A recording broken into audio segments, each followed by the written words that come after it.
Guff. Jerry Brown. Trump is a very polarizing figure. Democratic guff. Jerry Brown spoke about the coming fallout to David Axelrod in a special conversation on the Axe Files, airing Saturday at 9 p.m. That on CNN. Many have raised the specter of former President Richard Nixon and the Saturday Night Massacre in the wake of FBI Director James Comey's ouster this week, but California Guff. Jerry Brown is careful not to draw too much of a comparison. I think it was a different period, Brown said. But I've seen the press trying to make that analogy thing. I think we are in a different period. The Democratic governor spoke about the Comey fallout to David Axelrod in a special conversation on the Axe Files, airing Saturday at 9 p.m. That on CNN. I do think that Comey's public statements about the emails and Hillary was very bad and unprofessional, and he'd never even acknowledged it, Brown said.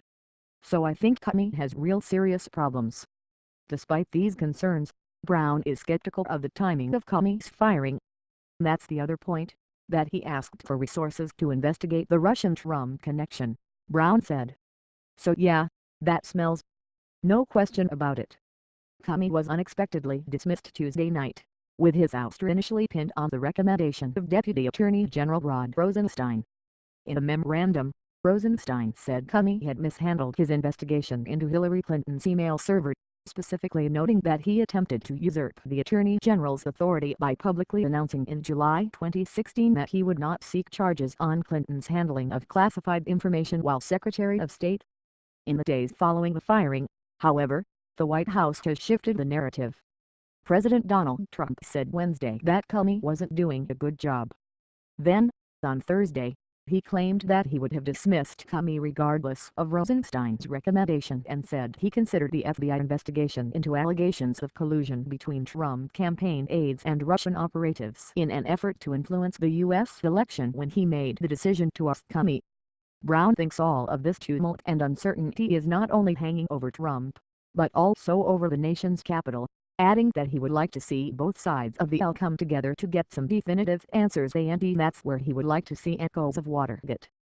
I would like to see the Senate restore some of its earlier luster, thinking of the great giants in the Senate in the past, and with truly bipartisan Democrats and Republicans, let them investigate, Brown said. I think that maybe you bring the House in, too. Watergate was a lot. The investigation there was driven by the House of Representatives and by the committees.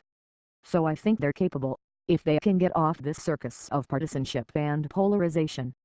Beyond the Beltway, Brown sees an opportunity for Democrats to seize on what he calls the paradox of Trump, or the elevation of progressive causes in opposition to Trump's agenda.